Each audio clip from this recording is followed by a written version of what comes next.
Hello viewers, I am back again with a new video on the topic voice.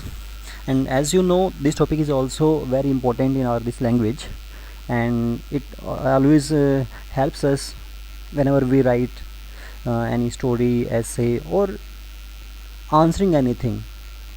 So today we will discuss about the uses, the situations in which we have to use any particular type of voice. So let's start it. Before starting it, beta, I request you to suggest me if you see any type of problem in my videos. बेटा अगर आपको कहीं पे भी ये feel हो कि कुछ इस तरीके से या फिर ये कंटेंट भी अगर उसमें ऐड किया जाए या इस टाइप से, या कोई मेरी वीडियो की कोई प्रॉब्लम हो, उसमें आवाज़ की कोई प्रॉब्लम हो, so please comment and tell me so that I can improve those things. Okay, now let's start it. Voice. बेटा वॉइस जो है, जैसा कि इस वर्ड से ही इंडिकेट हो रहा है, voice means any type of speech और एनी टाइप ऑफ साउंड. कोई भी आवाज़, किसी का कुछ भी कहना, किसी का कुछ भी बोलना है, तो उसी को हम लोग वॉइस कहते हैं. तो एक तरीके से किसी को कुछ बताने का जो भी तरीका हुआ, कुछ भी कहा जा रहा है, वो या तो एक्टिव में होगा या पैसिव में होगा. तो वो वॉइस जो हम बात कर रहे हैं वो होती क्या है और उसके टाइप्स कैसे हैं, कहाँ पे कौन सी को यूज़ किया जाए, किस तरीके से सेंटेंस की स्ट्रक्चर हम लोग मेंटेन करें किसी भी एक पर्टिकुलर एक टाइप को चूज़ करने के बाद में, हम लोग इसको यहाँ पे डिस्कस करेंगे. बहुत ईजी है बेटा, थोड़ा सा कंसंट्रेशन बनाइए इसके ऊपर. कंसंट्रेट करोगे तो श्योरली मैं मानता हूँ कि आपको बहुत ही इजी फील होगा. ओके, देखते हैं आगे. What is voice? तो फर्स्ट हमने इसकी डेफिनेशन लिखी है कि वॉइस होती ही क्या है. The voice of a verb, क्योंकि जो वॉइस है कोई भी काम किया गया, कहा गया, कुछ भी इस तरीके से हम लोग मानते हैं कि वो सब वॉइस का ही पार्ट हो गया. तो कहते हैं कि voice of a verb tells us, किसी भी एक्शन की जो वॉइस होती है वो हमें ये बताती है whether the subject of the sentence performs और रिसीव्स द एक्शन. यानी कि जो वर्ब की वॉइस हमें ये बताएगी कि जो सब्जेक्ट है उस सेंटेंस के अंदर, वो उस एक्शन को क्या करने वाला है या फिर उसको रिसीव करने वाला है, किस पोजीशन में, किस कॉन्टेक्स्ट में उसको शो किया गया. जस्ट इस चीज़ को यहाँ पे वो शो करते हैं.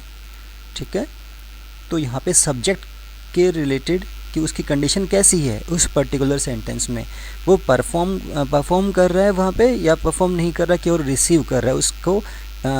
एक तरह से यूँ मान के चलें कि उस एक्शन का रिसीवर बना हुआ है. यानी कि in other words we can say कि जो सब्जेक्ट है वो परफॉर्म कर रहा है या फिर the subject of the verb is acted upon, we can say in other words this thing ना. तो आप इस चीज़ को भी कह सकते हो. कैसे एग्जांपल देखते हैं कि क्या करना और क्या रिसीव करना बड़ी एक अजीब सी स्टोरी से लग रही है. देखो सेंटेंस में आएंगे तो जो कहने की कोशिश कर रहे हैं हम लोग वो आपको समझ में आ जाएगी. Birds build nest. यहाँ पे जो बर्ड्स है ना, वहाँ पे मान के चलो कि वही एजेंट है जो इस सेंटेंस में दिया हुआ है. और क्योंकि एजेंट या सब्जेक्ट या डूअर जो भी हम कहते हैं उसको डिफरेंट वर्डिंग में, अगर उसको बिगिनिंग में ही पुट किया गया, इसका मतलब हुआ कि ये एक्टिव वॉइस है. इसी ने तो इस एक्शन को परफॉर्म किया. इसका मतलब परफॉर्म करने वाला जो कैरेक्टर है, जो भी ऑब्जेक्ट है, वो आपने स्टार्टिंग में पुट किया. तो ये अब इस एक्शन को कर रहा है. Birds build nest. जो पक्षी हैं वो घोंसले बनाते हैं. नेक्स्ट, अब अगले सेंटेंस में क्या मीनिंग है देखो. Nests are built by birds. अब ये बर्ड्स जो हैं वो बना नहीं रहे, वो कह रहे कि नेस्ट्स आर बिल्ट, बनाए जाते हैं. दे आर एक्टेड अपॉन, मतलब वो अभी can say they are now receiver of this particular action. और in other words we can say, अगर थोड़ा सा और कंक्लूजन बीच में जाए तो क्लियर समझ सकते हैं हम लोग कि अगर जो डूअर है उसकी इम्पोर्टेंस शो करनी हो आप एक्टिव यूज़ करो। अगर आपको लग रहा है कि नहीं the action which was done by that particular person और थिंग ऑब्जेक्ट जो भी है तो फिर उसको इम्पोर्टेंस देनी है तो आप उसको पहले डालोगे और जो डूअर है उसका क्रिएटर जो है उसको बाद में डालते हैं। तो ये तो हुआ सिस्टम किसका, एक किसी भी स्टेटमेंट को कहने का तरीका हुआ। पर्टिकुलरली किस चीज़ को इम्पोर्टेंस देनी है, क्या इम्पोर्टेंट है उसको पहले ले आओ, बाकी लेस इम्पोर्टेंट जो आपके व्यू में है उसको बाद में डाल सकते हैं। या फिर कभी कभी सिचुएशंस ऐसी आएंगी जहाँ पे हमें पता ही नहीं होता कि किसने किया। So in that case how to make the sentences, so this thing will help you in that situation. Types of voice सबको पता है, बहुत ईजी है, एक्टिव एंड पैसिव। सब्जेक्ट जब एक्टिव मोड में हो तो हम एक्टिव बोलेंगे और जब वो पैसिव मोड में हो दैट इन दैट केस ही और शी और that thing simply receive that action, so that thing is passive. तो कोई एक्टिव मोड में ना हो, पैसिव बना हुआ हो, तो दोनों को अपने माइंड में सेट कर लें। ठीक है, डेफिनेशंस में लिखा मैंने the subject perform the action expressed by the verb. तो इसमें इस सिचुएशन के अंदर एक्टिव के अंदर क्या मिलेगा कि सब्जेक्ट जो है परफॉर्म करता है इसको, एक्शन को, जो कि वर्ब की तरफ एक्सप्रेस किया जा रहा है। Uses when more clarity and straight forward relation is required between verb and subject, इस टाइम पे इसको यूज़ करना है। पैसिव का की सिचुएशन क्या होगी, the subject receive the action expressed by the verb, उस टाइम पे वो उसको रिसीव करने वाला होता है, लास्ट में डाल देते हैं। ठीक है, इसको यूज़ कब करते हैं, एक कॉमन सा पॉइंट बना है, when the action is the focus, जब फोकस किसके ऊपर है, उसके एक्शन के ऊपर, उसके ऑब्जेक्ट के ऊपर, ना कि किसके ऊपर, डूअर पे, नॉट द सब्जेक्ट, और when the doer is unknown, या फिर जब कभी आपको लगे कि वो अननोन है। बहुत इजी लैंग्वेज में बेटा नोट्स प्रिपेयर किए हुए हैं और मैं मानता हूँ कि आपको बहुत आसानी समझ में आएंगे। Write down these things in your notebooks for your future use and also try to understand the meaning, not just write down and not do the formalities. Concentrate होकर बेटा ध्यान से सुनो, समझो, पार्ट्स में समझ लो, पार्ट्स में वीडियो को कंप्लीट करो, लेकिन मन से करो। एक बार करोगे आई थिंक कभी भूलोगे नहीं। Next, rules of conversation. जब भी आप इसको कन्वर्ट करते हो तो उस टाइम पे इसमें क्या क्या रूल्स फॉलो करने पड़ते हैं। इसके लिए बेटा मैंने आगे एक बहुत अच्छी सी स्लाइड बनाई है, एक तरह से कुछ काफ़ी टाइम उसमें लगा है ना, तो प्लीज़ इसको ध्यान से देखेंगे, बहुत अच्छे समझ में आना चाहिए आप लोगों को, मैं ऐसा उम्मीद कर रहा हूँ। तो पहले बार थोड़ा डिस्कस करते हैं, आगे फिर उन्हीं चीज़ों को मैंने प्रैक्टिकली शो किया हुआ है, देखेंगे आगे। रूल्स ऑफ कन्वर्सेशन, कन्वर्सेशन या कन्वर्ट करने का, कन्वर्सेशन नहीं, सॉरी बेटा मैं गलत बोल रहा था, वर्ड को कंप्लीट दिखा नहीं, कन्वर्जन है वो, कन्वर्ट करने का तरीका क्या है। Rules of conversion from active to passive voice. Identify the subject, सबसे पहला पार्ट होगा identify the subject in the given sentence. जो एक्टिव में सेंटेंस या फिर भी सेंटेंस आपको मिला हुआ है उसमें सबसे पहले सब्जेक्ट आइडेंटिफाई करो कि वो कंपाउंड है यानी कि नाउन फ्रेज में है या फिर पर्टिकुलर एक ही वर्ड है, वो आइडेंटिफाई करो।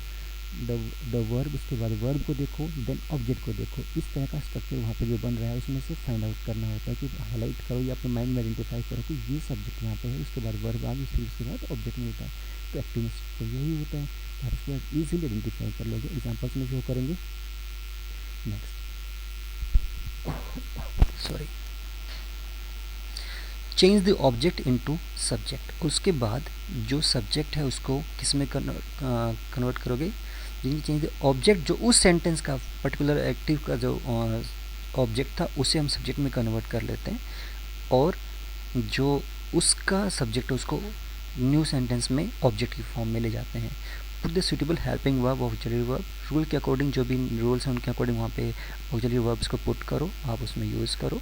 Change the verb into past participle, और क्योंकि पैसिव के अंदर हमेशा क्या होता है कि पास्ट पार्टिसिपल यानी कि third form of the verb he use होती है, तो आप माइंड में तो सेट ही कर लें कि whenever you are going to convert a sentence from active to passive, you have to, you must, we can say, you must change the verb into its past participle form, add the preposition by. और जब हम लोग क्योंकि doer को या फिर जो agent है सेंटेंस के अंदर, एक्शन का परफॉर्मर जो है उसको हम लोग क्योंकि उसे परफॉर्मर बनाने जा रहे हैं। तो इसका मतलब क्या हुआ, उसको अटैच करने के लिए सेंटेंस के साथ में आपको कोई ना कोई तो वर्ड वहाँ पे यूज़ करना पड़ेगा जो उसको अटैच कर पाए। तो यहाँ पे बाय जो है हम उसको यूज़ करते हैं। तो add the preposition by before the agent और the doer of that action. Change the subject into object, हमने स्टार्टिंग में बोल दिया था। बहुत ये सिंपल से पार्ट हैं, स्टेप्स हैं, अगर फॉलो करोगे तो ईजीली कन्वर्ट हो जाएगी। एग्जाम्पल देखते हैं, देखो हमने कैसे यहाँ पे कन्वर्ट किया। Sameer wrote a letter, Sameer ने एक लेटर लिखा। अब समीर जो है वो क्या है, सब्जेक्ट हुआ इस सेंटेंस में, और रॉट क्या है, एक वर्ब है, second form past indefinite use किया हुआ है। ए लेटर ये ऑब्जेक्ट है। तो सब्जेक्ट वर्ब ऑब्जेक्ट का स्ट्रक्चर बन गया, फाइंड आउट हो गया इजीली। अब हमें यही जो अब गिवन जो भी स्टेप्स है वो फॉलो करने हैं। इसके अंदर क्या करना था, फर्स्ट हमने बोला आइडेंटिफाई द सब्जेक्ट, हो गया आइडेंटिफाई, वर्ब हो गई, ऑब्जेक्ट हो गया। ओके क्लियर, तीनों चीज़ें पता लगी हमें। अगर मैं इनको हाईलाइट करूँ यहाँ पे तो हम कह सकते हैं कि सॉरी, ये आपका सब्जेक्ट हो गया, yes, then this is the verb of this particular sentence, okay, then the remaining part is object। Convert करेंगे तो कैसे होगा, समीर जो सब्जेक्ट था इसे बोला गया कि उसे आप ऑब्जेक्ट में कन्वर्ट कर दे, लास्ट पॉइंट था देखो, है ना। तो सब्जेक्ट इनटू ऑब्जेक्ट, ये यहाँ पे आ गया है समीर, है ना। तो हमने क्या किया कि समीर को बिल्कुल और लास्ट में ऑब्जेक्ट फॉर्म में डाला, चेंज किया, और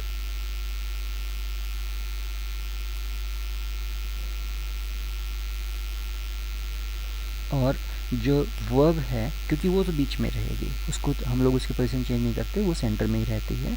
तो फिर वहाँ पे क्या करना है कि जो वर्ब है क्या थी, रोट। इसका मतलब पता लगा आपको, जो टेंसेस के रूल बताए जाएंगे कि पर्टिकुलर किस टेंस में आपको सेंटेंस मिल रहा है, तो वहाँ पे कौन सी हेल्पिंग वर्ब ऑक्सिलरी वर्ब को आप यूज़ करेंगे। Once remember all those things then you will convert the sentence from active to passive very easily. तो स्टेप्स जो है उसमें आपको हेल्प करेंगे वो। तो वर्ब रोट सेकेंड फॉर्म है, पास्ट इंडेफिनिट हुआ, और रूल के अकॉर्डिंग वहाँ पे क्या मिलेगा आपको कि अगर किसी भी टेंस के सिंपल पार्ट में सेंटेंस है तो उसी टेंस की कॉन्टिन्यूस की हेल्पिंग वर्ब्स यूज़ करते हैं हम लोग हमेशा, और उसके साथ में third form of the main verb यानी कि past participle of the main verb. तो सेम यहाँ पे क्या हुआ, टेंस बताया हमने पास्ट का है, पास्ट में कौन सा सिंपल था, सिंपल है तो कॉन्टिन्यूस में क्या था, वहाँ पे वॉज और वर होते हैं। तो सब्जेक्ट के अकॉर्डिंग ए लेटर जो है वो सिंगुलर है, सिंगुलर तो वॉज मैच करेगा, और उसके साथ में third form of the main verb हमने यूज़ कर दी है यहाँ पे बेटा।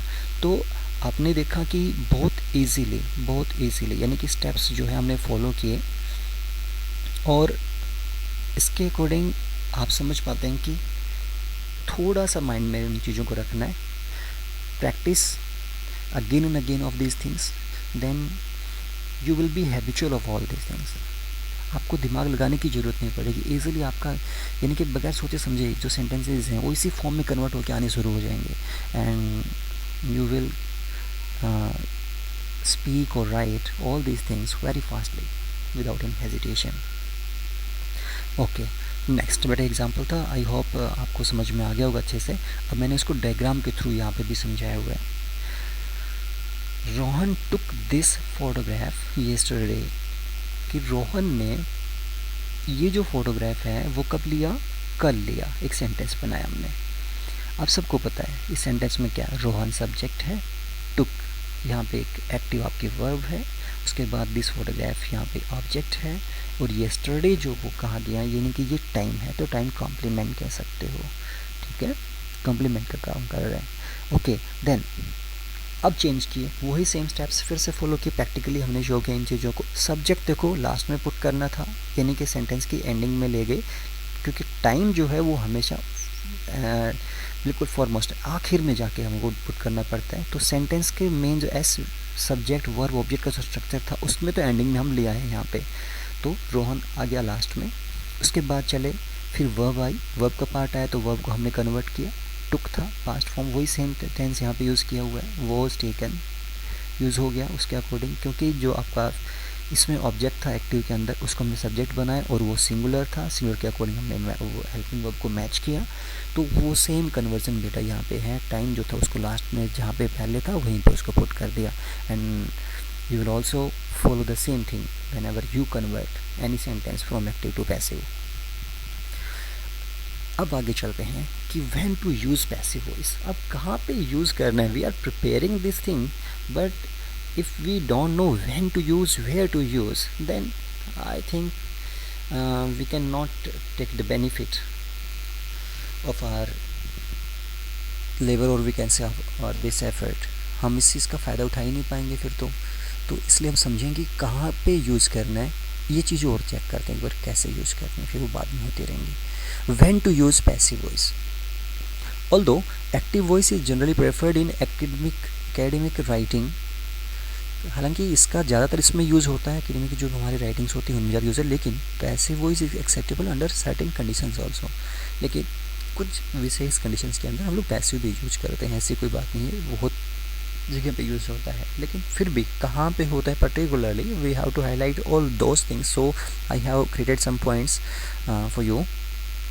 यूज़ ऑफ पैसिव वॉइस कहाँ यूज़ करनी है, to emphasize the receiver of the action instead of the doer.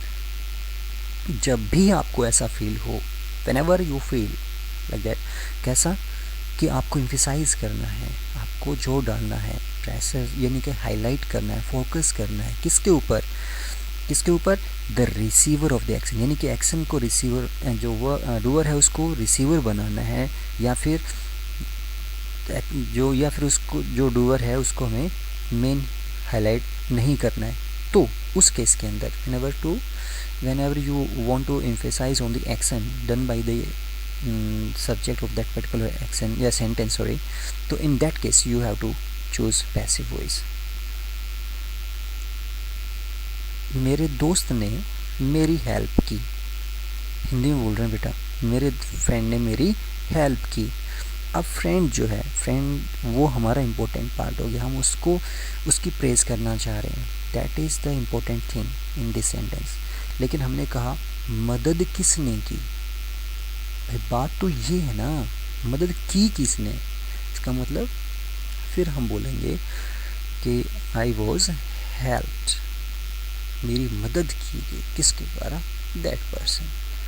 देखते हैं उसमें ये रिसीवर हो गया उस चीज़ में, तो सेम वही पॉइंट्स वहाँ पे चलेंगे बेटा। क्विज़ेस आर गिवन रेगुलरली, अब यहाँ पे क्यों किया गया ऐसा, इसमें देखिए कि ये पैसिव फॉर्म में सेंटेंस बनाया और किस कारण से बनाया। क्विज़ेस आर गिवन रेगुलरली, भैया सभी को पता है कि क्विज़ जो हैं वो देने वाले कौन होते हैं, हमारे जो ट्यूटर्स होते हैं या फिर हमारे जो टीचर्स होते हैं, समथिंग जो हमारी उस फील्ड में प्रोग्रेस को ऑब्जर्व कर रहे होते हैं। To practice they always give us the quizzes, they organise the type of events in our daily life. So अब उसको इम्पोर्टेंस देने की ज़रूरत नहीं थी, सबको पता था, एवरीबडी नो हु गिव्स ना। सो तो यहाँ पे हमने क्या किया कि उस पार्ट को रिमूव कर दिया, केवल ये कहा कि क्विजेज जो हैं वो रेगुलरली दिए जाते हैं। इंपॉर्टेंट थिंग को हमने हाईलाइट कर लिया, बाकी को रिमूव कर लिया, because that was understood to everyone. Grades for all students are averaged, questions are encouraged. फिर से डूअर जिसने एनकरेज किया ना उनका वहाँ पे कोई रोल नहीं आ रहा है, सेम ये तरीका हुआ। उसके बाद आगे चलते हैं। To keep the focus on the same subject through several sentences और पैराग्राफ्स। कभी कभी क्या होता है कि हम लोग कोई सेंटेंस बना रहे होते हैं, कोई या पैराग्राफ लिख रहे होते हैं, उसमें कुछ सब्जेक्ट जो है वो सेम टू सेम फिर से रिपीट हो रहे हैं। तो उस कंडीशन के अंदर हम लोग क्या करते हैं, पैसे को यूज़ करना शुरू कर देते हैं और बहुत ही शॉर्ट सेंटेंस बनना शुरू हो जाता है। एग्जाम्पल दिखाएंगे बेटा कैसे होता है। यहाँ पे कोई पर्सन है वो अपनी लाइफ के बारे में कुछ डिस्कस कर रहा है, तो कैसे कहा गया, देखो माई सिस्टर एंड आई, सब्जेक्ट कौन हो गया, माई सिस्टर एंड आई, वो पर्सन कह रहा है। Grew up and went to school in Jamaica, जो भी ये प्लेस का नाम है, तो कह रहे कि ये वहाँ पे बड़े हुए और वहीं पे उनकी पढ़ाई लिखाई हुई, वहाँ पे उनकी स्कूलिंग हुई। तो फर्स्ट टाइम तो उसने क्लियर बोला कि माई सिस्टर एंड आई, ये दोनों अलग अलग, इन दोनों की बात की उसने, क्लियर बोला। उसके बाद आगे चले, we were educated.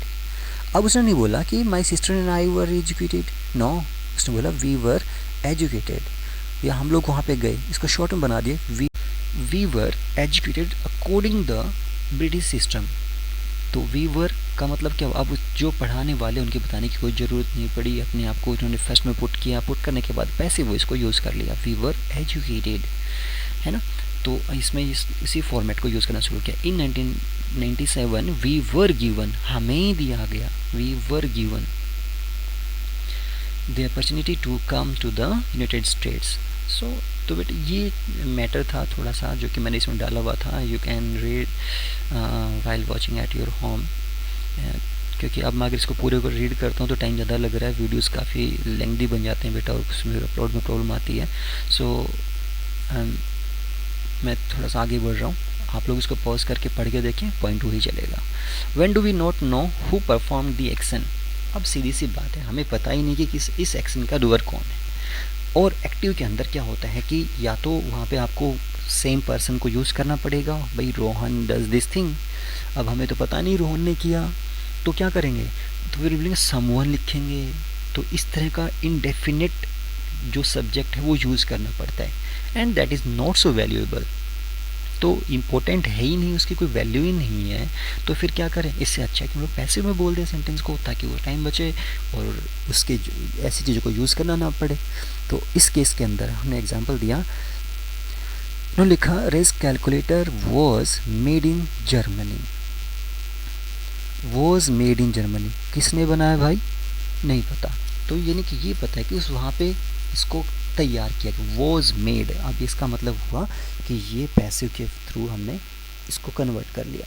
The answers have been filled in. अब आंसर्स जो हैं वो उसमें फिल कर दिए गए, बहुत से लोगों ने किए, या तो ये होगा डेफिनेट नहीं है या श्योर नहीं है, लेकिन भरे हुए थे। इसका मतलब हुआ कि इस सिचुएशन के अंदर भी हम लोग फिर क्या करेंगे, पैसिव को यूज़ कर रहे हैं। नेक्स्ट आगे चलते हैं। When we do not wish to mention the doer of the action, when we do not wish, okay बेटा नेक्स्ट है when we do not wish to mention the doer of the action। जब कभी भी आपको ये feel हो कि हमें उसका जो डूअर है या वो जो एक्शन का परफॉर्मर है उसका नाम जो है, नेम जो है मेंशन नहीं करना चाहिए, हम चाहते ही नहीं हैं उसको इंक्लूड करना। इन दैट केस कैसे, many problems have been ignored for too long. Many problems have been ignored, बहुत सी प्रॉब्लम्स जो हैं वो इग्नोर की गई हैं। किसके द्वारा की गई हैं, शायद पता होगा, या फिर अपने बारे में हो तो बताने की ज़रूरत नहीं है।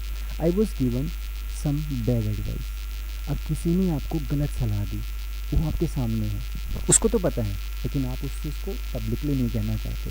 सो in that type of situation also we can use this format. Next note डाला था, this use often reveals an unwillingness. ये जो यूज़ है वो अक्सर रिवील करता है किस चीज़ को, कि अनविलिंगनेस है, किस चीज़ की, टू टेक रिस्पॉन्सिबिलिटी, उस चीज़ की जिम्मेवारी न लेना। भाई मैं क्यों कहूँ, मैं क्यों बताऊँ, मैं क्यों इस चीज़ को हाईलाइट करूँ, या फिर इस तरह की दिक्कतें ना आए, या कोई ऐसा उसको लाइक ना करता हो, तो उन चीज़ों के अंदर इसको यूज़ करता है। और प्लेस इट समवन एल्स, या फिर या किसी चीज़ इसको किसी और पर डालने की कोशिश करता हूँ, तब जाके भी तब भी इनको यूज़ कर सकते हैं। अब सब्स्टिट्यूट हो, इसके अल्टरनेट कैसे होते हैं, अगर ऐसा ना कहे तो क्या हो सकता है। ए मिस्टेक वॉज मेड, भी एक मिस्टेक जो थी वो कर दी गई। अब आई मेड ए मिस्टेक, मैंने कर दी, किसी और ने कर दी, जरूरी नहीं, लेकिन हमने कहा कि भैया गलती तो हो गई है। Not enough has been done to end homelessness. कुछ भी ज़्यादा नहीं किया गया, किसने नहीं किया, गवर्नमेंट ने नहीं किया, किसने भी नहीं किया हो, किसी को ब्लेम करना चाह रहे हैं, जो भी पर्सन है उसका नाम नहीं लिया गया। तो कह रहे not enough has been done to end, ख़त्म करने के लिए किस चीज़ को, भाई किसी के घर नहीं, बेघर जो लोग हैं उनकी समस्याओं को, उनको घर देने का जो काम है उसके ऊपर ज़्यादा कुछ एफर्ट्स नहीं किए गए। कहने का मतलब हुआ किसने नहीं किए, ये नहीं कहा गया। We have not done enough, या इसको इस तरीके से कह सकते थे, लेकिन इस तरीके से बोला गया। एक एग्जाम्पल और दिया, you have been misinform, आपको गलत इन्फॉर्म कर दिया गया, आपसे गलती हो गई है, मतलब यू आर रॉन्ग, आप गलत कह रहे हो, ये ना कहकर वो ज़्यादा बुरा लगता, आप उसने उसको सेंटेंस को थोड़ा सा पोलाइट वे में कन्वर्ट कर लिया, you have been misinformed, आपको गलत सूचना दे दी गई है, आपसे गलती करवा दी गई है, कहने का मतलब हुआ ये। आगे चलते हैं। When we want to sound objective और avoid using the subject I, जब कभी भी when we want to sound objective, या फिर ये लग रहा है कि हम खुद हमें लास्ट में आई जो है इस फॉर्म में हो और ऑब्जेक्ट की फॉर्म में यूज़ किया जाएगा, तो उसको अवॉइड करने की सिचुएशन को हम लोग इस चीज़ को यूज़ कर सकते हैं। Studies have shown it is well known, Hamlet is considered, क्या माना जाता है, कंसीडर्ड उसे माना जाता है, कौन मानता है, हम मानते हैं, सभी मानते हैं, ऐसा कुछ होगा, तो इसका answer it can be assume, ऐसा अज्यूम किया जाता है हमारे द्वारा, तुम्हारे द्वारा, किसी के भी द्वारा, तो इट हैज़ बीन एस्टैब्लिश्ड। तो बेटा सेंटेंस समझ में आ रहे होंगे, सारे एग्जाम्पल्स हैं, इस तरीके से फॉर्मेशन इनकी हुआ करती है। अब हम लोग चलते हैं कि इनके रूल्स कैसे होते हैं। पैसिव वॉइस में कन्वर्जन जो हम कर रहे होते हैं, तो उसमें टेंसेस का या फिर किसी और फॉर्मेट में कन्वर्जन कहाँ पे क्या मिले तो कैसे कन्वर्ट करना है। रूल्स जो हमने यहाँ पे शो किए, प्लीज़ इनको अपनी नोटबुक में राइट करें, लर्न करें, प्रैक्टिस करें, तब जाके अभी हम लोग जो मेहनत कर रहे हैं उसका रिज़ल्ट, उसका बेनिफिट जो है, उसके एडवांटेज जो है आप ले पाओगे। अदरवाइज़ अगर इनमें कन्फ्यूजन रह गई देन आप कॉन्फिडेंटली करेक्टली उसको कन्वर्ट नहीं कर पाओगे, कंफ्यूज रहोगे। सो पर्टिकुलर एक एक पार्ट को अच्छे से समझेंगे। मैं अभी इसको थोड़ा सा ओवरव्यू देता हूँ पहले इसको कि क्या सिचुएशन है, कैसे करना है। इनकी हमने अलग अलग के लिए अलग अलग पार्ट बनाए हुए हैं, तो वो 3 रूल्स में कवर हो रही है वैसे तो, लेकिन क्लियर लिखने के लिए, डीपली जाने के लिए लिखना पड़ता है। प्रिपेयर करने की ट्रिक है भी हमारे पास एक छोटी सी, आप इस तरीके से प्रिपेयर करेंगे बहुत अच्छे से, शॉर्ट टाइम में ईजीली उसको आप मेंटेन रख पाओगे माइंड में। सबसे पहले देखते हैं कि हमने बोला कि सिंपल, इसमें देखो परफेक्ट कॉन्टिन्यूस का मैंने कॉलम नहीं बनाया यहाँ पे, केवल सिंपल कॉन्टिन्यूस और परफेक्ट तक है। इसमें से भी एक पार्ट है जो कि नहीं कॉन्टिन्यूस के अंदर यूज़ नहीं होता, चेंज नहीं होता है ना, लेकिन कंटेक्स्ट बाकी में हो रहा था तो हमें नोट करना पड़ा। परफेक्ट कॉन्टिन्यूस तो तीनों में से किसी भी टेंस में, चाहे प्रेजेंट हो, पास्ट हो या फिर फ्यूचर हो, यूज़, यानी कि उसको जब भी देखें आप लोग पैसिव में कन्वर्ट ना करें, हो भी नहीं पाएगा, एक ऑकवर्ड सी सिचुएशन बनेगी या अजीब सा लगेगा, इसलिए इसको हम लोग छोड़ ही देते हैं। कैसे अब चेंज कैसे करना है वो देखते हैं। बेटा किसी भी टेंस का जब सिंपल की बात कर रहे हैं, जब सिंपल पार्ट है उसको कन्वर्ट करो, तो उस टाइम पे करना क्या है, उससे नेक्स्ट कॉन्टिन्यूस टेंस जो है, जो सब पार्ट है, उसकी हेल्पिंग वर्ब्स आपको यूज़ करने में। देखो यहाँ पे हमने सेंटेंस लिया और इसके अंदर क्या किया हुआ, फिर देखो इज़ एम आर यूज़ किए जो कि प्रेजेंट के कॉन्टिन्यूस में होते हैं। उसके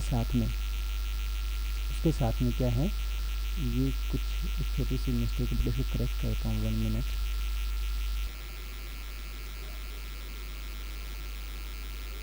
ओके बेटा, इसमें देखना भाई, यहाँ पे कुछ थोड़ी सी मिस्टेक सी और दिखाई दे रही थी, उसको करेक्ट किया मैंने अभी। तो चेक करते हैं अभी। यहाँ पे सिंपल पार्ट में मैंने बोला कि सब्जेक्ट जो भी है, हमने बोला कि एक्टिव में जो सब्जेक्ट होगा वो ऑब्जेक्ट बनेगा और जो एक्टिव में ऑब्जेक्ट है वो सब्जेक्ट बनेगा। तो वो इंटरचेंज करने के बाद में तो जो न्यू सब्जेक्ट है we will put it at the beginning of the sentence, then is am are में से चूज़ करेंगे जो भी उससे मैच करेगा, सब्जेक्ट सिंगुलर तो सिंगुलर, प्लूरल तो प्लूरल, है ना। उसके बाद पास्ट पार्टिसिपल यानी कि थर्ड फॉर्म यूज़ करेंगे, ठीक है। उसके बाद अगर बात करें कि कंटिन्यूस में सेंटेंस मिला तो क्या करना है, सब्जेक्ट इज एम आर वो हेल्पिंग वर्ब उसी में है वही रहेंगी। केवल बीइंग का रूल है, जहाँ पे भी कॉन्टिन्यूस का सब पार्ट मिल जाए किसी भी टेंस में से, आप क्या करोगे, बीइंग यूज़ करोगे। और वर्ब के थर्ड फॉर्म तो यूज़ करना ही है, पास्ट पार्टिसिपल यूज़ हो गई, आगे कंटेंट कुछ और है तो जो सीरीज़ वाइज अटैच करते चले जाएँ। अगर परफेक्ट का पार्ट है, अगर किसी भी तीनों टेंसेज में से अगर किसी का परफेक्ट वाला पार्ट है, थर्ड पार्ट है, तो क्या करना है बेटा, उसमें हमें उसी की हेल्पिंग वर्ब्स यूज़ करनी है, साथ में बीन लगा देना है, BEEN। केवल ये रूल तीनों हमें ध्यान रखने हैं, पूरे 12 के 12 सब पार्ट आपके चेंज हो जाएंगे। करना क्या है, फर्स्ट सिंपल है तो कॉन्टिन्यूस, उसी टेंस के कॉन्टिन्यूस की हेल्पिंग वर्ब्स ले आओ। कॉन्टिन्यूस है तो उसमें बीइंग लगा दो, और अगर परफेक्ट है तो उसमें क्या करेंगे हम लोग,